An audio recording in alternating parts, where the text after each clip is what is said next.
네, 오늘은 사람의 타락입니다. 조직신학인데요. 오늘 39번째 시간이고 사람의 타락인데 창세기 6장 5절, 8장 21절. 창세기 6장 5절은 대홍수 이전의 땅의 상태, 사람의 상태였고 8장 21절은 대홍수 이후죠. 그 대홍수라는 엄청난 심판이 있었는데 그 시전 후에 세상은, 그 땅은 뭐 대홍수로 완전히 뭐 엄청난 격변이 있었지만 사람은 안 변한다는 거예요. 사람은 안 변한다. 창세기 6장 5절이죠. 같이 읽다. 하나님께서 사람의 사악함이 땅에서 커지고 또 그의 마음에서 나오는 생각의 모든 상상이 항상 악할 뿐임을 보셨더라. 그래서 사람이 생각의 모든 상상이 항상 가끔 악한 게 아니고요. 항상 악할 뿐이다. 이게 참 끔찍한 말이죠. 그래서 이제 홍수 끝나고, 홍수 심판 끝나고 나서 이제 8장 21절에 보면 주께서 향기로 냄새를 맡으시고 주께서 마음속으로 이르시되 내가 다시는 사람으로 인하여 땅을 저주하지 아니하리라. 이는 사람이 마음으로 상상하는 바가 어려서부터 악하기 때문이라. 이번 이는 사람이 마음으로 상상하는 바가 어려서부터 악하다. 이제 어른 되고 뭐 살다 보니 삶에 찌들어가지고 환경과 뭐 이리 치이고 저리 치이고 스트레스 받고 하다 보니까 나 본래 그런 사람 아니었는데 난 본래 그런 사람이 아니었는데 살다 보니까 악해지더라. 사람이 살다 보니까 다 살다 보면 그래 돼. 이게 아니고 어려서부터 악해요. 그거 상관없이 어려서부터 악하다고. 네. 지금 그 이야기를 하는 건데 사람의 타락, 왜 사람이 왜 그렇게 됐느냐 이거죠. 하나님이 처음부터 그렇게 만들지 않으셨을 텐데 왜 그렇게 됐을까? 예. 장 기도하고 시작합시다. 위대하시고 거룩한 주 하나님 감사합니다. 하나님께서 은혜 주셔서 이 시간 주의 영혼을 충만케 하시고 하나님의 말씀을 잘 선포하도록 해주시고 듣는 모든 오늘도 말씀을 통해서 진리에 눈을 뜨게 해주십시오. 지각의 영을 열어주시고 또 아버지는 듣는 귀를 주시고 깨닫는 마음을 허락해 주시옵소서. 위로부터 지혜를 주시고 계시 영을 주시길 간구합니다. 전능의 주 하나님, 주님께서 이 숨을 불어넣어 주신 이 하나님의 말씀, 영감으로 주신 이 하나님의 말씀, 이 말씀이 있는 그대로 저희 마음판에도 기록되게 해주시고 또 저희가 이 말씀을 마음속에 간직하도록 해주시고 성경의 건전한 교리들, 진리의 틀을 저희가 굳게 붙들도록 또 그리고 그 말씀의 틀에 또 교리의 틀에 저희가 그렇게 빚어져서 그렇게 합당하게 빚어지도록 하나님께서 원하시는, 하나님께서 빚으시는 그런 사람들, 그런 사람이 되도록 해주시길 간구합니다. 이한 은혜와 복이 차고 넘치게 하시고 또 주의 영을 충만케 해주십시오. 주의 성기도합니다. 아멘. 예, 오늘 이 시간은 사람의 타락에 관해 다루겠습니다. 인간의 본성이 무엇인가에 대해서 이제 질문은 인류 역사상 가장 철학의 근본 주제 중에 하나였죠. 그래서 이제 동양의 맹자는 성선설이라고 인간은 태어날 때부터 선한 본성을 지니고 있다. 성선설. 이제 대부분 이제 긍정적 인간관을 가진 뭐 동양 서양 관계없이 다 성선설을 주장합니다. 그래야 사람이 힘이 나죠. 네 속에 선함이 있어. 네 속에 부처가 있어. 네 속에 신성의 불꽃이 불타오르고 있어. 네가 지금 어리석어 보여도 사실은 네 속에는 엄청난 무한한 잠재력이 있어. 이렇게 네 안에 네 자신을 신뢰하라. 이렇게 말한 게 성선설이 성선설. 다 기본 철학이 성선설이고, 예, 맹자와 정반대의 의견을 가졌던 사람이 이제 순자로 이제 성악설은 인간의 본성은 태어나면서부터 본디 약하기 때문에 끊임없는 교육과 훈련과 예법을 통해서 또 법을 통해서 통제하고 교정해야 된다. 이 법치주의는 이 성악설을 기반으로 한 거죠. 예. 성악설을 기반으로 해서 법을 통해서 인간은 통제하고 교정해야 된다. 교육과 법이 중요하죠. 또 고대 그리스와 근대 철학자들 사이에서는 환경에 따라 선악이 결정된다. 이렇게 해서 이걸 성선악설, 성선악 혼재설이라고 그러기도, 성선악 혼설이라고 그러기도 하는데 사람은 선과 악이 혼재되어 있다. 성선설도 아니고 성악설도 아니다. 성선악 혼설 이게 있고 인간은 자연 그대로의 백지 상태다 해서 무엇을 그리느냐에 달려있다. 그 환경이, 이건 환경결정론 또는 자연결정론이라고 그러죠. 인간은 시간과 공간에 지배를 받고 환경에 지배를 받을 수밖에 없는 존재이기 때문에 사실은 인간의 선함이 아니라 그 문화나 전통이나 관습이나 교육이나 이런 걸 통해서 그 사람이 그렇게 이제 만들어진다는 이 관점이 이제 인간은 백지 상태다. 그래서 이러한 철학적 사변들은 인류가 처한 도덕의 파산과 근원적인 제약성을 충분히 설명하지 못합니다. 교육이 발달하고 문명이 고도화될수록 제 양상은 더욱 교모하고 파괴적으로 변해왔기 때문입니다. 성경 인간의 상태에 대해 철학적 가설이 아닌 하나님의 계시된 진리를 선포합니다. 하나님께서는 처음에 사람을 그분의 형상을 따라 지극히 선하고 완전하게 창조하였으나 사람이 자유의지를 오용하고 악용하여 타락함으로써 인류 전체가 죄의 저주 아래 놓이게 되었습니다. 오늘 우리는 창세기 3장의 기록을 통해서 죄가 어떻게 들어왔으며 그 결과가 얼마나 참혹한지 그리고 그 유일한 해결책이 무엇인지 공부하고자 합니다. 인간의 본성의 사악함과 죄성 그리고 그 유일한 해결책이 무엇인가. 이것은 기독교만이 아니라 다른 모든 종교들에서도 나름대로 다 비슷한 견해를 가지고 있는데 비록 그들의 이야기는 왜곡되어 있을 수 있지만 그들 역시 인간의 부패함, 사악함, 죄악성에 대해서는 다 인정합니다. 인간 본성의 사악함에 대해서는 다 인정해요. 그 진화론이라는 것은 이 문제를 해결하기보다는 오히려 더 많은 문제를 만들어냅니다. 옛날에 그렇게 죄를 많이 지었지만 요즘은 죄 안 짓잖아요. 세골이 흘러갔으니까 이게 말이 안 된다 이 말이죠. 그게 말이 안 된다고. 만약 창세기 기록이 거짓이라면 인간의 도덕적 부패와 죄악성을 어떻게 설명할 수 있느냐. 다른 종교들은 우리가 믿는 만큼 하나님에 대해 놓고 정확한 관점을 갖지 않습니다. 그 때문에 죄인과 하나님 사이의 관계는 우리에게서 훨씬 더 크게 나타납니다. 어떤 이들에게는 거룩하고 순결하며 죄가 없으신 하나님께서 어떻게 죄와 사탄이 에덴의 동산에 들어올 수 있도록 허용할 수 있는가? 하나님께서는 아담이 죄 짓기 이전에 이미 사망에 대해서 말씀하셨어요. 네가 먹는 날엔 반드시 죽으리라. 그리고 아담이 지어졌을 때 뭐가 있었다고? 동산 용왕에는 선과 악을 선악의 지식의 나무가 있었단 말이에요. 그 말은 거기 악이란 말이 나온다 했죠. 선악이었다고. 그게 선의 지식의 나무가 아니에요. 선을 아는 지식의 나무가 아니라 선악을 아는 지식의 나무죠. 선악과지, 선악. 그 굴에는 이불이 나오고, 데스. 이게 벌써 이미 아담이 죄 짓기 이전에 인간 이전에 존재한 거예요. 그게. 존재한 거죠. 그래서, 땅에서 사람의 타락이 일어나기 전에 이미 기름 부음받은 존재였던 사탄의 타락이 있었고, 기름 부음받은 그룹의 타락이 있었고, 마귀의 천사들의 타락이 있었고, 다음에 사람의 타락이니까, 사람의 타락이 뭐 그리 이상한 일도 아닙니다. 창세기 3장은 인류 역사에 있어서 끔찍한 비극에 대한 상세한 기록을 제시하는데 이 이야기는 죄가 어떻게 현대상 안으로 들어왔는지를 말해줍니다. 현대상에서 사람이 죄를 짓기 전에 이전 세상에서 사탄은 이미 죄를 지었고 하늘에서 쫓겨난 상태였습니다. 창세기 기록은 죄가 어떻게 인류 속으로 들어와서 우리를 죄인으로 만들었는지를 들려줍니다.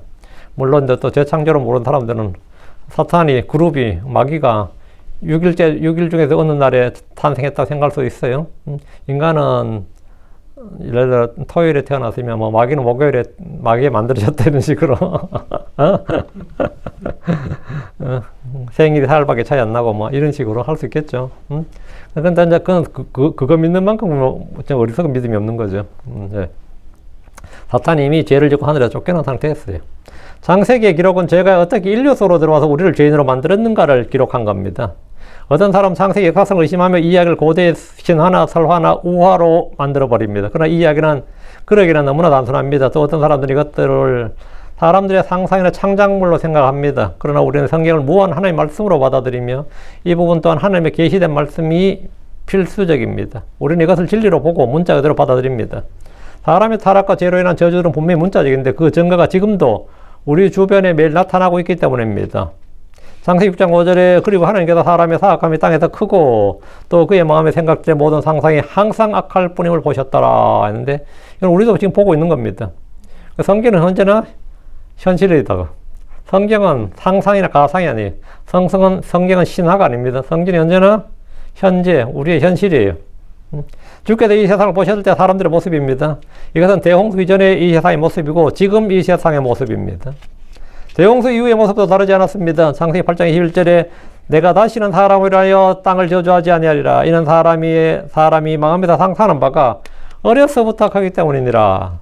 사람의 마음의 생각과 상상은 어려서도 악하고 커서도 악하고 늙어서도 악합니다. 죽을 때 숨 넘어갈 때까지 악해요. 사람은 죽을 때도 악해요. 그 마음에다 상상하는 바가 어려서부터 악하다. 이것이 인간의 변할 수 없는 본질입니다. 사람의 죄성과 타락한 모습은 우리가 따로 공부하지 않아도 그냥 아는 것이고 늘 보고 체험하는 겁니다. 이것을 조금이라도 줄여보기 위해서 교육이 필요하고 훈련이 필요하고 예절을 가르치고 법을 만들어서 규제하고 처벌합니다. 그럼에도 사람은 변하지 않습니다. 도둑질해서 감옥 가면요. 감옥에서 도둑질해요. 감옥에서도 도둑질한다고. 그래서 죄인들이 교회에 모이면 교회 안에서 죄를 짓고 수련회 가면 수련회 가서 죄를 지어요. 목사님들끼리 하는 미국은 목사님들끼리 부흥회가 있거든요. 그런 패스터 스쿨이라 그래요. 목사들의 학교에서 이제 큰 교회에서 이제 1년에 꼭 정기적으로 하는데 뭐 초청이 아주 오라고, 뭐 킹제임 성경 믿는 목사님들끼리 뭐 또 목회자 학교, 목회자 스쿨이죠. 그런데 뭐 3박 4일, 4박 5일 이런 거 있어요. 그럼 거기서도 도둑질 있고,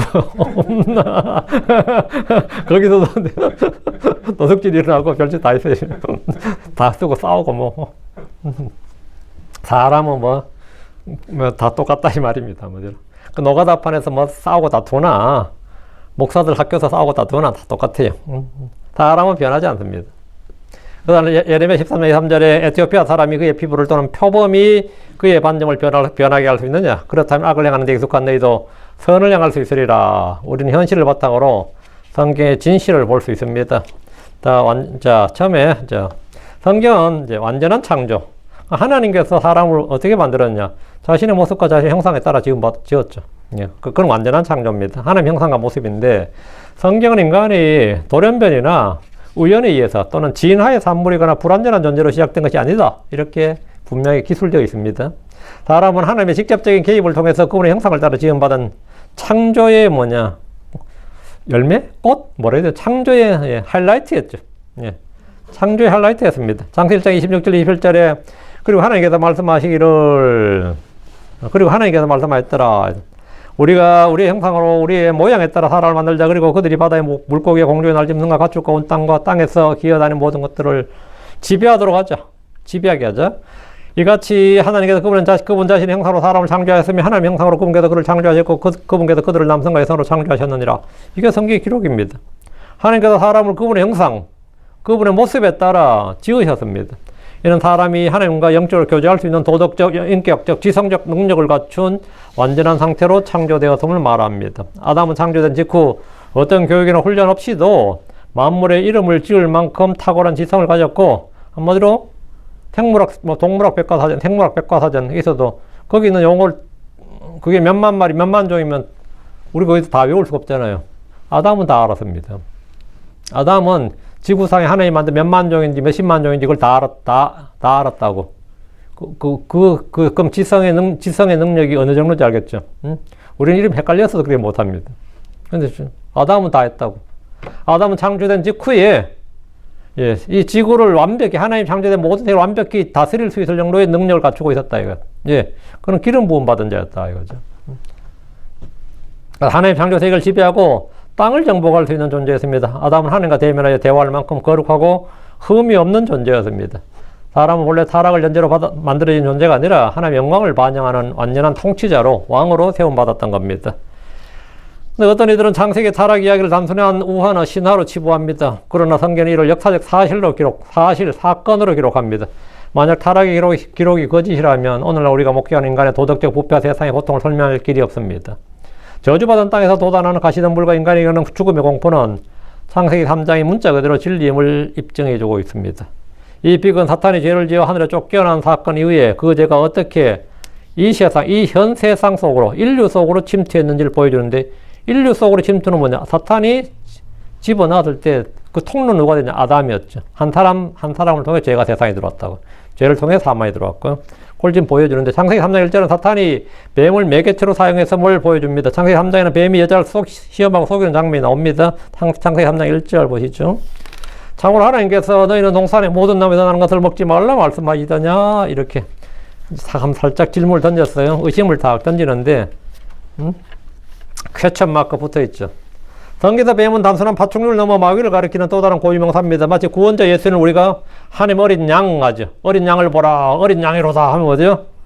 그 어린 양 하면 이름이 계시록에서 어린 양 하면 이름이 뭐예요? 예수님이 어린 양이에요, 그냥. 어린 양 하면 네 발 달린 어린 양이 아니라 예수님을 가리키는 말이라고. 마찬가지로 창세기 3장에 나오는 성경은 마귀를 이 뱀을 이제 옛날 뱀, 올드 서펜트, 옛뱀, 계시록에는 또는 드래곤, 용이라고 부릅니다. 요한계시록 12장 9절에 그리고 그 큰 용, 즉 저 옛뱀 곧 마귀와 사탄이라고도 불리던 자가 내쫓겼더라. 그는 온 세상을 속이느니라. 그가 땅으로 내쫓겼습니다. 또 그의 천사들도 그와 함께 내쫓겼더라. 이러죠. 그가 땅으로 내쫓겼다. 다음에 그의 천사들도 그와 함께 내쫓겼다. 하늘에서 둘째 하늘, 하늘에 쫓겨났고 셋째 하늘에 쫓겨나 둘째 하늘로. 둘째 하늘 높은 처소들에 있는 거죠. 높은 처소, 하이 플레이스. 둘째 하늘 쫓겨나고. 다음에 거기서는 미가엘과 그의 전달과 싸워서 이제 배에서 땅으로 쫓겨나고, 땅에서는 이제 주님 오시면 지하, 땅 아래로 쫓겨나는 거죠. 끝없이 깊은 곳으로 쫓겨나는 건데, 이렇게 마귀는 셋째 하늘부터 둘째 하늘로, 다음에 땅으로, 땅 밑으로 이렇게 쫓겨나는 거죠. 쫓겨나는 자인데, 쫓겼더라. 따라서 에덴의 동산에 나타난 뱀은 인격적인 존재인 마귀가 뱀의 형상을 빌려 나타난 겁니다. 아니면 그냥 마귀가 마귀인데 그의 이름이 뱀이라고 불린 겁니다. 어린 양 하듯이 뱀이라고 불렸는데 아마 빛의 천사로 나타났을 겁니다. 이브 여자가 봤을 때 홀딱 반할 만큼 그래야 속죠. 흉측한 뱀이 나타나서 하면 무슨 밟아버리지 그런 거. 뱀탕 끓여 먹는다. 뭐 그때 육질 안 했겠지만 뱀이 오늘날까지 인간에게 본능적인 두려움의 대상이 된 것은 이 고대의 사건의 흔적입니다. 창세기 3장 1절에서 성경 사탄을 가리켜서 지금 뭐랬냐? 그라 그랬죠. 그가. 예. 어떤 님 그가 여자에게 이르되 했죠. 그것이 여자에게 이르되 안 하고 he라고 되어 있다고요. 그가 여자에게 이르되 이래 있죠. 3장 1절 보이죠? 그가 여자에게 이르되 이래 있죠. 뱀이 그것이라고 it이 아니고 he라고 되어 있다고. 인칭 대명사를 사용한다고요. 뱀에 대해서라면 그것이라고 했을 겁니다. 그것이 이렇게 그것이 아니라 그가 이렇게 하면 this that 있었겠죠. 근데 그것이 아니고 이놈이 저놈이 아니고 this that it 그게 아니라 he 이렇게 했다. he 이 말은 뭐냐? 예, 인격적 존재다 이 말이에요. 마귀를 가리키는 말이다. 그가 이렇게. 뱀은 단순한 동물이 아니라 인격적 존재였습니다. 예수님도 어린 양인데 he라고 보죠. he 예, 마찬가지 똑같은 거죠. 이 사탄의 본질과 유혹의 간간 단계가 있는데 사탄은 유혹의 현장에서 시험의 현장에서 결코 자신의 흉측한 실체, 본심, 목적을 드러내지 않았습니다. 그는 처음부터 살인자고 거짓말쟁이로서 인간의 생명을 도둑질하고 멸망시키기 위해 접근합니다. 요한복음 8장 44절에 너희는 너희 아비 마귀에서 났으며 너희 아비 욕망들 너희가 행하려 하느니라. 그는 처음부터 살인자였으며 처음부터가 언제인데 여기 이때죠. 처음부터 살인자였으며 창세기 3장부터다. 그는 처음 이 땅에 나타났을 때부터 살인자였다고. 처음부터 살인자였으며 또 진리 안에 거하지 아니하였으니 이는 자기 속에 진리가 없음이라. 그가 거짓말을 할 때 그는 자기 자신의 것으로 말하나니 이는 그가 거짓말쟁이요 또 거짓이 아비이기 때문이라. 이 마귀에 대한 실체를 정확히 지금 우리 주님이 말씀해 준 거는 그건 처음부터 살인자였다. 목적은 뭐냐? 생명을 죽이고 멸하는 것이었다. 그리고 거짓말을 했다고. 자신의 것으로. 그건 거짓말쟁이고 거짓이 아비였다. 또한 주님께서 마귀가 오는 목적을 분명히 밝히셨습니다. 요한복음 10장 10절에 도둑이 온 것은 나만 도둑질하고 죽이고 멸망시키는 것뿐이요 내가 온 것은 그들이 생명을 얻게 하고 또 그들이 그것을 더 풍성히 얻게 하려 함이라. 사탄이 이 사악한 목적을 달성하기 위해서 빛의 천사로 자신을 위장합니다. 그는 속이는 자요 의심의 씨를 뿌린 자고 불화의 씨를 뿌리는 자입니다. 고린도서 11장 14절에 그리고 그것은 결코 놀랄 일이 아니니 이는 사탄도 자신을 빛의 천사로 가장하기 때문이니라. 사탄도 자신을 빛의 천사로 가장한다. 그러면 이 에덴에서 빛의 천사로 왔겠구나 이렇게 보이는 장면이죠. 빛의 천사로 왔겠구나. 그래 그라고 말하고 그는 실체는 뭐다? 사실은 거짓이 아비고 살인자고 사탄 옛뱀이었고 마귀라고 하고 사탄이라고 하는 바로 용이라고 하는 그놈이었구나. 이렇게 정체가 알려지는데 이제 계시죠 이거는. 사탄의 유혹은 다음과 같은 치밀한 단계로 진행되었습니다. 처음에 의심의 씨를 뿌렸습니다. 하나님의 말씀은 진리의 말씀입니다. 믿음의 말씀입니다. 그런데 의심의 씨를 뿌린다는 거죠. 사탄의 말은 거짓말입니다. 하나님의 말씀은 생명의 말씀입니다. 사탄의 말씀은 사망의 말입니다. 하나님의 말씀을 들을 때 믿음이 옵니다. 사탄의 말을 들으면 의심이 오고 불화가 오고 이런 게 오고 하나님의 말씀을 들을 때는 믿음이 온다. 사탄의 말을 들을 때 의심과 불신이 옵니다. 사탄은 명백한 하나님의 말씀을 의문형으로 바꿔서 참으로 하나님께서 너희는 동산의 모든 나무에서 난 것을 먹지 말라 말씀하시더냐 하니까 어째 이렇게 인간의 마음속에 불신의 씨를 딱 심었습니다. 네 애는 안 그런 것 같지? 이러면 어때요? 부모들끼리 이야기할 때 네 애는 왜 그래? 그러면 네 애는 안 그런 것 같지? 이러면 어때요? 또 막 이야기하는데 네 남편 안 그럴 것 같지? 그러면 어때요? 지금까지 아무 문제 없었는데 그런가? 이런 애들 네 마누라는 아닐 것 같아? 다를 것 같아? 우리 교회 막 자랑하는데 네 교회 목사는 다를 것 같아? 그러면 어때요? 네 교회라고 별 거 있을 것 같아? 똑같아. 네 교회 목사님 안 그럴 것 같아? 그러면 어때요? 우리 목사님도 그런가? 그렇겠네? 이런 생각이 그런 생각이 들죠? 응? 우리 목사님 정말 열심히 하시고 그러면 에이 그러면 한마디 살짝 크게 비난할 것도 없어요. 다를 것 같아? 이런 말만 한마디, 짧은 한마디로 끝내줘. 그 사람은 다를 것 같아? 이 한마디로 그냥 뭐 다 끝나는 거야. 인간의 마음에 불신의 씨앗을 딱 심으면 그거는 진리를 흔들어 놓고 의심의 창시자가 되고 모든 걸 다 이게 마음을 흔들어 놓을 수 있는 겁니다. 의심의 씨를 뿌리는 게 첫 단계고, 다음에 거짓말로 진리를 살짝 대체하는 겁니다. 사탄은 주의 말씀과 정반대로 창세기 3장 4절에 보면 너희가 결코 죽지 아니하리라 이렇게, 너희가 주님께서는 반드시 죽으리라 했는데 사탄은 결코 죽지 않는다잖아요. 말씀을 바꿔치기 하는 거죠. 대체라 그래, 대체. 거짓말 통해 하나님의 경고를 무력화시켰습니다. 그는 거짓의 아비로서 인간을 속여 멸망의 길로 인도합니다. 넷째, 선의를 왜곡하고 탐욕을 자극합니다. 그는 하나님께서 인간의 유익을 시기해서 금령을 주신 것처럼 묘사하고 있습니다. 3장 5절. 이는 하나님께서 너희가 그것을 먹는 날에 왜 먹지 말라고 한지 알아? 다 이 이면에 백그라운드가 있다고. 너희들 몰라서 그냥 덜컥 믿는데 사실 이런 이유가 있다. 그때 너희 눈이 열릴 것이요 또 너희가 신들같이 되어 선과 악을 알 줄 아시기 때문이라. 이런 이유 때문에 먹지 말라고 한 거지. 뭐 죽기는 뭘 죽어. 지금 이야기죠. 안 죽어. 이렇게 이 이야기입니다. 그래서 거짓말과 거짓 약속으로 인생의 자랑을 부추기지만 실제로는 인간으로부터 영적 생명을 도둑질하려 합니다. 그리고 넷째, 결과를 은폐합니다. 마귀는 결과를 은폐한다. 결과는 뭐죠? 항상 사망과 멸망이죠. 마귀의 일의 끝은 항상 사망과 멸망이에요. 그래서 그 결과를 은폐하는 겁니다. 사탄은 죄의 쾌락만 보여주고 그 죄로 얻을 수 있는 유익과 영광을 보여주지만 그 대가로 치러야 할 참혹한 죽음과 정죄에 대해서는 철저히 입을 닫습니다. 그는 속이는 자요, 거짓의 아비요, 살인자요, 멸망으로 인도하는 자이기 때문입니다.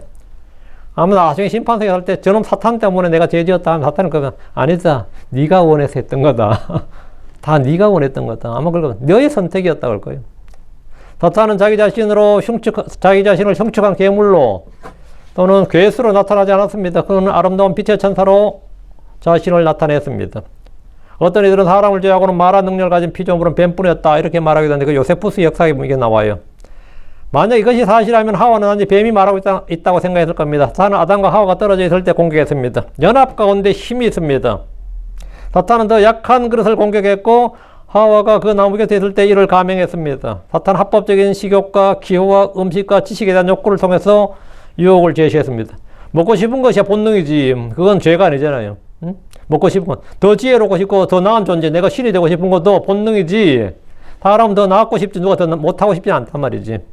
그렇지. 이런 충분히 일반적인 합법적이고 일반적인 우리가 갖고 있는 상식과 본능의 기초에서 시험을 하는 거지 뭐 되도 않는 거 시험하지 않죠. 당연히. 내가 약간 더 부자가 되고 있고 약간 더 예뻐지고 싶고 약간 더 뭐 하고 싶고 이런 거지. 안 그렇겠어요? 저도 그럴 때 약간 더 얼굴이 좀 깨끗하게 흰색이었으면 좋겠다. 약간 키가 더 컸으면 좋겠다. 약간 눈이 좀 더 좋아. 이런 거 약간이지 뭐 내가 아주 뭐 배우처럼 잘생긴 그런 건 원치 않거든요. 항상 약간이지. 근데 물론 그때 되면 또 약간 더 하겠지만 저는 다 그래요. 돈을 받지 내가 뭐 억만장자 되고 싶은 거 아니거든요. 난 그냥 백만장자가 되고 싶을 뿐이지. 지금 100만장자 되면 난 1000만장자 되고 싶겠지. 그 사람도 억만장자가 되고 싶겠지만 처음엔 그렇지 않거든요. 처음엔 할 때는 뭐 야, 월세만 제때 낼 수 있었으면 좋겠다. 그거 건매들에게 월세만 제때 낼 수 있었으면 좋겠다. 이랬단 말이지. 월세만 제때 왜? 큰 욕심 부린 거 아니에요. 그렇다 보니까 나는 합리화가 되죠. 자신의 욕심에 대해서 정당화가 되잖아. 내가 뭐 큰 욕심을 부려 무슨 내가 뭐 10,000명 교회를 하겠다는 것도 아니잖아. 그냥 몇 명 더 왔으면 좋겠다.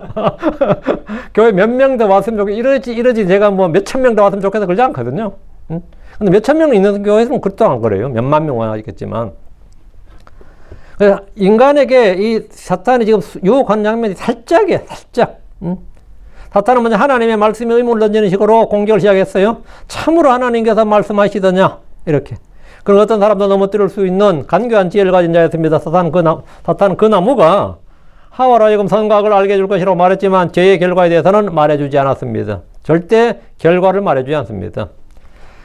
하나님께서 아담과 하와 그 여자 앞에 둔 시험을 보면 하나님께서 아담과 하와에게 진정한 자유의지를 주셨고 그들의 사랑과 순종을 확증하기 위해서 한 가지 금지 명령을 주셨습니다.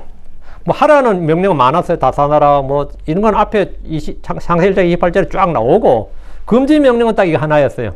주님께서 뭐 하라는 거는 이미 앞에도 쫙 4-5가지 나왔고 다음에 뭐라고요? 금지 명령이 이건데 창세기 2장 16절 17절 그리고 주 하나님께서 그 남자에게 명령하였더라 말씀하시기를 너는 동산의 모든 나무에서 마음대로 먹을지니라. 마음대로 이 말 이게 프리윌이죠.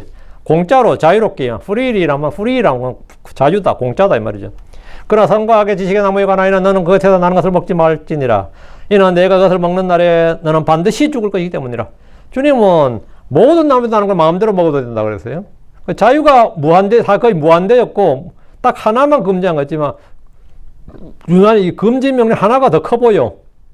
100개 있으면 99%를 마음대로 하고 한 개만 하지 말라 그러면 이 한 개가 늘 뭐가 되는 거죠? 나한테는 이게 더 크게, 나머지 99개보다 더 크게 보인단 말이죠. 주님께서 한 가지, 너는 동산의 모든 나무에서 이 모든 나무하고 나무 한 그루하고 이거잖아요. 모든 나무에서 마음대로. 그러나 선과 악의 지식의 나무에 관하여는 너는 그것에서 나는 것을 먹지 말지니라. 이는 내가 그것을 먹는 날에는 반드시 너는 내가 그것을 먹는 그 날에 너는 반드시 죽을 것이기 때문이라. 주님은 죽기 때문에 먹지 말라는 거예요. 다른 이유가 없어. 그거 먹으면 죽는다고. 그리고 주 하나님께서 그 사람에게 명령하여 말씀하시기를 지금, 너는 동산의 모든 나무 나는 것을 마음대로 먹을지니라 이랬단 말이죠. 인간이 마귀의 유혹과 시험을 이길 수 있는 유일한 길은 오직 하나님의 말씀을 대하는 태도에 달려 있습니다. 그러나 하와는 이 여자는 마귀와 대화하는 과정에서 하나님의 말씀을 세 단계로 심각하게 변조를 합니다. 변개, 부패. 사탄이 하나님의 말씀을 변조한 단계를 보면 먼저 마귀는 하나님의 말씀을 빼버렸습니다. 창세기 3장 2절 너는 동산의 모든 나무에서 마음대로 먹을지니라고 하셨는데 여자는 뭐래요? 우리가 동산의 나무들의 모든이 빠져버리고 나무들의 열매는 먹어도 되느니라 마음대로도 빠져버리고 두 단어가 빠져요. 모든이 빠지고 마음대로가 빠지죠. 하나님의 말씀을 살짝 이제 여기 삭제입니다. 빼버린 겁니다. 그러면서 하나님의 풍성한 은혜를 나타내는 마음대로 모든과 마음대로 뭐죠? 풍성함을 나타내죠. 모든과 마음대로는 풍성함이에요. 하나님의 풍성한 은혜, 이 값없는 은혜를 빼버린 겁니다. 삭제해버린 겁니다. 주의 말씀을 빼는 것이 패배의 시작입니다. 다음은 말씀을 더한 겁니다. 하나님께서는 먹지 말라고 하셨는데 하나님은 그것을 만지지도 말라. 3장 3절에 보면 그것을 만지지도 말라. 터치 낫 하고는 말씀 살짝 더하죠. 그 자유를 많이 심각하게 제한하는 것처럼 이렇게 주의 말씀에 자기 생각을 더했습니다. 자기 의견을 더하는 겁니다. 하나님의 법을 마치 지나치게 엄격하고 부당하게 이 속박처럼 느끼게 만들었습니다. 그리고 말씀을 약화를 시키는 겁니다. 그게 뭐냐? 내가 반드시 죽을 것이기 때문이라고 주님께서 강력하게 경고를 하셨는데 이 여자는 이는 너희가 죽지 않게 하려 함이니라 이렇게 말하면서 심판의 확실성을 불확실한 가능성으로 약화시켰습니다. 반드시 죽을 거야. 반드시란 말이 싹 빠지면서 죽을지도 모른다. 안 죽을 수도 있다. 먹다가는 죽을지도 모르기 때문에 이제 먹지 말라고 했다. 이런 식이죠. 주의 말씀을 변개시킨 겁니다. 말씀의 보존과 불변성에 대한 경고는 하나님의 말씀에 대해 인간이 결코 범해서는 안 될 엄중한 경고를 반복하며 제시합니다. 성경은 이 하나님의 말씀에 대해서 인간이 결코 범해서는 안 되는 게 뭐냐? 빼지 말라, 더하지 말라, 바꾸지 말라 합니다. 빼지 말라, 한 단어도 빼지 말고, 더하지 말고, 바꾸지 말고. 신명기 4장 2절에 너희는 내가 너희에게 명령하는 말씀에 더하지 말며 또 너희는 그것에서 빼지 말라. 이는 너희가 내가 명령한 주 너희 하나의 명령들을 지키게 하려 합니다. 말씀 더하거나 빼야 되는 게 아니라 지켜야 되는 거다. 이거. 잠언 30장 6절에 너는 그분의 말씀들에 더하지 말라. 이는 그분께서 너를 책망하지 않게 하려 하며 또 내가 거짓말쟁이로 드러나지 않게 하려 함이니라. 계시록 20장 18절 19절 이는 내가 거짓말쟁이로 드러나지 않게 18절 내가 이 책의 예언의 말씀들을 듣는 모든 사람이 증언하기 때문이니 만일 어떤 사람이 이것들에 더하면 하나님께서 이 책에 기록된 재앙들을 그에게 더하실 것이요 그리고 만일 어떤 사람이 이 예언의 책의 말씀들에 제거하면 하나님께서 생명책과 거룩한 도시에 이 책에 기록된 것들로부터 그의 부분을 그의 몫을 제거하시리라. 성경은 누구든지 하나님의 말씀을 더하는 자에게는 재앙을 더하시고 빼는 자에게는 그의 부분을 제하여 버리실 것임을 경고하셨습니다. 말씀을 마음에 기록함과 승리의 비결 우리가 죄를 짓지 않고 시험을 이기는 비결입니다. 그것은 말씀을 단순히 지시로 하는 것이 아니라 우리의 혼과 마음 깊은 곳에 기록해 두는 겁니다. 시편 119편 11절에 주의 말씀을 내가 내 마음속에 숨겼나이다. 이는 내가 주를 거슬러 죄를 짓지 아니하려 함이니이다. 말씀을 마음속에 숨겨야 주를 대적하여 죄를 짓지 않는다. 주를 대적하여 죄를 짓지 않는다. 신명기 11장 18절 그러므로 너희는 나의 이 말들을 너희 마음과 너희 혼 속에 간직하고 있습니다. 성도들이 일상에서 실질적인 영적 전투에서 마귀를 대적하여 승리하는 유일한 공격 무기는 성령의 검입니다. 요 내일 설교 들어가 할 건데 에베소 6장 11절에 또 구원의 투구와 성령의 검을 취할지니 그것은 하나님의 말씀이니라. 너희는 성령의 검을 취할지니라. 예수 그리스도께서는 광야에서 마귀를 대적하실 때 오직 기록되었을 때라는 말씀만 사용하셨습니다. 우리가 시험의 자리에 섰을 때 승리할 수 있는 유일한 무기는 인간의 논리가 아니라 변조되지 않는, 변개되지 않는 하나님의 순수한 말씀입니다. 우리는 타락으로 이어지는, 인간의 타락으로 이어지는 지금 단계를 보고 있습니다. 여자는 그 나무에 너무 가까이 있었습니다. 그녀는 유혹의 자리나 시험의 환경을 피해야 됐습니다. 그때까지 그녀에게 그 나무는 유혹이나 시험의 대상이 아니었기에 그 자리에 있었을 수도 있습니다. 그녀는 마귀와 대적하는 대신에 교제했습니다. 그녀는 마귀의 관계와 속임수 목적에 대해서 전혀 알지 못했습니다. 여기에 대해서 무지했습니다. 우리는 무지하지 않습니다. 우리는 마귀의 관계에 대해서 무지하지 않는데 여자는 하여튼 여기에 대해서 무지했습니다. 그녀는 대적해야 될 상대와 싸워서 이겨야 할 상대와 친밀한 교제를 나누었습니다. 둘도 없는 친구처럼 이렇게 교제를 나눴어요. 우리는 그에게 성경 말씀을 인용하여 대적하는 경우를 제약하는 결코 그와 대화하거나 논쟁해서는 안 됩니다. 그녀는 하나님의 말씀을 변조했습니다. 만지지도 말라는 구절을 추가했습니다. 하나님은 그 명령에서 그렇게 말씀하지 않으셨습니다. 그녀는 원래 명령에 있는 마음대로 모든 이란 단어를 빼버렸습니다. 그녀는 하나님의 말씀을 많이 약화시켰습니다. 하나님 반드시 죽이라고 하셨지만 여자는 이는 너희가 죽지 않게 하려면이라 이렇게 많이 약화시켰습니다. 창세기 3장 6절에 그녀는 그 나무를 바라보며 그것이 먹기에 좋고 보기에도 아름답고 그 열매를 먹으면 지혜롭게 될 만큼 탐스러운 나무란 것을 눈으로 이렇게 봤습니다. 보니까 그랬다는 겁니다. 그러니까 이제 많이 이제 넘어간 거죠. 그런데 실제로 죄를 범하게 된 겁니다. 아직까지 죄를 범한 건 아니에요. 아니, 마음속에 있는 유념 받고 실제로 이제 범한 죄, 육신으로 이제 죄를 짓는 거죠. 창세기 3장 6절입니다. 그리고 여자가 보았더니 그 나무가 먹기에 좋고 눈으로 보기에 즐거우며 사람을 지혜롭게 할 만큼 탐스러운 나무이므로 그녀가 그 나무 열매에서 따서 먹었고 또 자기가 함께하는 자기 남편에게도 주매 그가 먹었더라. 야, 이 나무를 먹으면 영생한단 말이냐? 이건 아니죠. 이 나무를 먹으면 내가 신이 된단 말이냐? 그거다. 이래 된 거죠. 내가 이 나무를 먹으면 신이 될 수 있단 말인가? 내가 이 나무를 먹으면 이 나무 열매를 먹으면 나는 이 열매를 먹으면 내가 선과 악을 알고 신이 될 수 있단 말인가? 그럼 먹어보자. 이런 거죠. 죄의 즉각적인 결과들은 다음과 같습니다. 그들은 죄인이 되었습니다. 그들의 영적 생명이 죽었습니다. 그들의 눈이 밝아져서 자기들이 벗은 줄을 알게 되었습니다. 그들은 무화과 나무 잎을 엮어 치마를 만들어 자기들의 벌거벗음을 가리려 했습니다. 그럼 그전에는 어떻게 돼 있었느냐 그러면 아마 빛의 갑옷을 입고 있었을 겁니다. 아담과 하와가. 근데 그게 이제 죄를 지음으로 말미암아서 빛의 갑옷을 하나님께서 처음부터 인간에게 옷을 주지 않으셨다는 이유는 간단한 겁니다. 그들은 뭐냐? 빛으로 둘러져 있었다 말이죠. 그러니까 빛의 갑옷을 입고 있었을 겁니다. 근데 이제는 그게 탁 하니까 자기들도 깜짝 놀란 거지. 그래서 이제 가리게 된 거죠. 그래서 무화과 나무 잎을 엮어서 이게 자기를 가린 거죠. 그래서 하나님의 임재를 피해서 숨었습니다. 죄로 인해 하나님과 분리되었습니다. 본성적으로 그들은 하나님을 피하게 되고 떠나게 되었습니다. 그리고 그분의 심판을 두려워하게 된 겁니다. 바로 그날 그 시간에 바로 일어난 일들입니다. 하나님께서 그들의 선포한 저주들이 있습니다. 바로 죄의 결과에 대한 심판이 선포되는데 뱀에 대해서는 바로 모든 가축과 들의 모든 짐승보다 더욱 저주를 받아 배로 다니며 평생 동안 흙을 먹으리라 이렇게 됐죠. 여자에 대한 저주가 있습니다. 해산의 고통과 슬픔이 크게 더해지고 그녀의 남편이 그녀를 다스리겠다. 다스리는 위치에 서게 됩니다.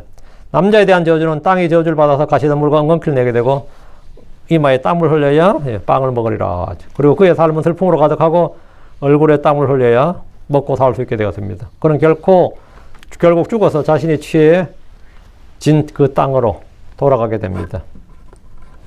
타락의 결과들은 모든 사람의 신분과 계층과 상관없이 이제 하나님 앞에서 죄인이란 겁니다. 로마 3장 5절에 아니 결코 아니니라 이는 우리가 앞에서 유대인들과 이방인들 그들이 모두 죄 아래 있음을 입증하였느니라 기록된 바 의인은 없나니 하나도 없으며 다 죄인이라고. 로마 3장 3절에 이는 모든 사람이 죄를 지었으므로 하나님의 영광에 이르지 못하더니 로마 5장 12절 그러므로 한 사람으로 인해 죄가 세상에 들어왔고 죄로 인해 사망이 들어온 것 같이 또 그렇게 사망이 모든 사람 위에 왔으니 이는 모든 사람이 죄를 지었기 때문이니라. 모든 사람이 죄를 지었다. 죄의 정도에는 차이가 있을 수 있지만 죄가 있다는 사실 자체에는 차이가 없습니다. 온 세상이 정죄와 진노와 저주 아래 놓였습니다. 로마 3장 19절에 이제 우리가 알거니와 무엇이든 율법이 말한 것은 그것은 율법 아래 있는 자들에게 말하느니라. 이는 모든 입을 막고 온 대상이 하나님 앞에서 유죄가 되게 하려 함이니라. 모든 사람이 하나님 앞에서 유죄다. 이건 유죄다. 갈라디아 3장 10절 이는 율법 행위들에 속한 자들은 다 저주 아래 있기 때문이라. 이는 기록된 바 율법책에 기록된 모든 걸 행하기 위하여 계속해서 그것들 안에 그것들 가운데 거하지 아니하는 모든 자는 저주를 받느니라. 에베소 2장 3절에도 지나간 때는 우리도 다 그들 가운데서 우리의 육신의 정욕들 안에서 생활하며 육신과 생각 욕망들을 성취하여 다른 사람들 같이 본성상 진노의 자녀들이었도다. 거듭나지 않는 사람들은 하나님의 아들이 아니라 마귀의 자녀들로 간주됩니다. 그래서 너희는 너희 아비 마귀에서 났으며 이러는 거죠. 우리는 새로운 출생을 통해서 비로소 하나님의 아들이 됩니다. 인류 전체가 사탄에게 사로잡혀 있습니다. 그래서 사탄은 이 세상의 왕이고 이 세상의 임금이고 이 세상의 통치자, 이 세상의 신, the God of this world, 이 세상의 신이라 이거예요. 고린도서 4장 4절에 그들 속에 이 세상의 신이, 이 세상의 신, 이거면 세상신, 세상 하나님. 이게 이 세상의 신이 믿지 않는 자들의 마음을 가렸으니 이는 하나님 형상의 신 그리스도의 영광스러운 복음의 빛이 그들에게 비치지 못하게 하람이라. 이것이 타락의 결과들입니다. 그래서 인간의 이 전인격 존재가 지성과 도덕성, 영성, 육체, 영혼, 몸이 말이죠. 죄로 말미암아 영향을 받았습니다. 우리의 지각은 지성은 어두워졌습니다. 마음은 거짓되고 심히 부패했고 간교하게 됩니다. 생각과 양심은 더럽혀졌습니다. 육과 영 더럽혀졌습니다. 의지는 연약해져서 선을 행할 마음은 있어도 의지나 능력은 없습니다. 우리는 하나님을 닮은 어떤 성품조차도 전적으로 결핍한 상태입니다. 그럼 결론은 뭐냐 이거죠. 사람은 태어날 때부터 하나님과 원투된 삶이고 잃어버린 죄인으로 태어났습니다. 첫사람 아담을 짜고 그랬단 말이죠. 사람의 타락과 더불어 하나님께서는 구속자, 구원자를 약속하셨고 구원의 계획을 주었습니다. 이 예언을 하나님께서 약 4,000년 후에 갈보리에서 성취하셨습니다. 하나님 아담과 이브가 만든 무화과 치마를 거두고 내시고 그들의 가죽옷을 지어주셨습니다. 이것은 죄인을 속량하기 위해 요구되는 피 흘림에 의한 구속을 보여주는 그림입니다. 인간은 스스로의 힘으로 이 부패한 본성을 고칠 수가 없습니다. 오직 하나님께서 예비하신 방법만 유효합니다. 가죽옷은 죄인을 덮기 위해서 희생된 대속물을 상징합니다. 여자의 씨는 마귀의 머리를 부술, 뱀의 머리를 상하게 할 예수로 대한 첫 번째 복음입니다. 새로운 탄생은 아담의 죽은 본성을 가지고는 결코 하나님 나라를, 하나님 왕국을 볼 수 없으며 성령으로 말미암아 다시 태어나야 합니다. 사람이 타락에 대한 교리는 우리를 절망시키기 위해 주어진 교리가 아니고 현실을 정확히 직시하고 나 자신을 정확히 알고 우리에게 구원자가 절실히 필요함을 깨닫게 하기 위한 교리입니다. 사람의 타락, 나의 죄악의 본성은 뭐냐? 니는 인간이 안 돼. 니는 틀려먹었어. 니는 절망해. 이게 아니라 우리에게 구원자가 절실히 필요하다. 우리가 구원을 받으면 된다는 걸 가르쳐주는 거예요. 구원의 필요성을 가르쳐주기 위한 거예요. 하나님께서 아담을 찾아와서 내가 어디 있느냐? 아담아 내가 어디 있느냐? 이렇게 물으셨습니다. 그래서 하나님께서 아담을 뭡니까? 구원하기 위한 것이죠. 오늘도 그분은 타락의 어둠 속에 숨어있는 죄인들을 찾아와서 부르고 계십니다. 내가 어디에 있느냐? 난 어둠에 있습니다. 나도 모르겠어. 내가 여기가 어딘지도 난 모르겠습니다. 이게 인간이란 말이죠. 그러니까 주님께서 내게로 오라. 우리가 만든 무화과잎 이 치마나 옷은 말이죠. 인간의 노력이죠. 인간의 행위입니다. 육신의 행위입니다. 인간의 의고. 하나님께서 친히 예비하신 그리스도라는 의의 옷을 입을 때 우리는 비로소 타락의 저주에서 벗어나 영원한 생명을 누리게 됩니다. 기록된 하나님의 말씀은 사람의 그 인간의 처참한 실상을 적나라하게 고발함과 동시에 그분을 향한 영광스러운 회복의 길을 제시하는 겁니다. 오직 예수 그리스도의 피와 죽음만이 우리의 마음의 사악함을 씻어낼 수 있고 우리의 모든 죄를 깨끗하게 제거합니다. 그리하여 인간의 타락으로 끝이 나는 게 아니라 새로운 출생, 새로운 탄생, 새 사람으로 새로운 창조물로 이렇게 되는 거죠. 이게 회복의 은혜입니다. 이건 하나님이 하신 일이다 이 말이에요. 죄는 사람이 짓고 회복은 하나님이 하신 거죠. 오케이, 오늘까지. 자, 기도합시다. 이자식으로 간 주 하나님 감사합니다 하는 교단에 주에서 말씀을 선포했는데 선포된 모든 말씀들이 성도들 가운데 잘 전달되게 해주시고 또 듣는 모든 분들도 우리의 그 죄성과 육신의 본성 사악함, 육신의 정욕과 탐심과 우리 속에 있는 다양한 것들 다 저희가 이미 인정하고 잘 알고 있습니다. 그러나 주님께서 우리를 대신해서 참 십자가에서 못 박혀 죽으시고 피를 흘리시고 고난을 당하셨습니다. 우리의 모든 죄와 허물과 불법을 자신의 몸으로 담당하셨고 또 이 세상의 모든 죄를 제거하셨음을 믿습니다. 주님께서 행하신 일들, 그 완전한 사역을 저희가 믿고 그 피를 믿습니다. 그래야 저희가 이제 깨끗하게 씻음을 받았사오니 주의 영께서 이 사실을 저에게 좀 더 선명하게 정확하게 깨닫게 하여 주실 간구하옵고, 아버지 하나님, 참 어리나 늙거나 참 사람의 본성이 악함을 저희가 잘 알고 있사오니 전능자 주 하나님께서 저에게 새로운 본성, 신성한 성품을 저에게 허락하여 주시고, 아버지 우리 주 예수를 못 믿고 예수를 따르고 주님의 어떠하심이 저희 몸을 통해서 저희 행위를 통해서 드러나게 하여 주실 간구합니다. 전능자 주 하나님, 참으로 주 예수 그리스도의 제가 이 가지된 자들로 또 지체된 자들로서 주님의 능력, 영광, 신격, 주님의 어떠하심을 저희가 있는 그대로 그리스도 형상을 그렇게 온 세상에 나타내 보여줄 수 있는 성도를 되도록 도와주십시오. 감사드립니다. 주의 성교답니다. 아멘.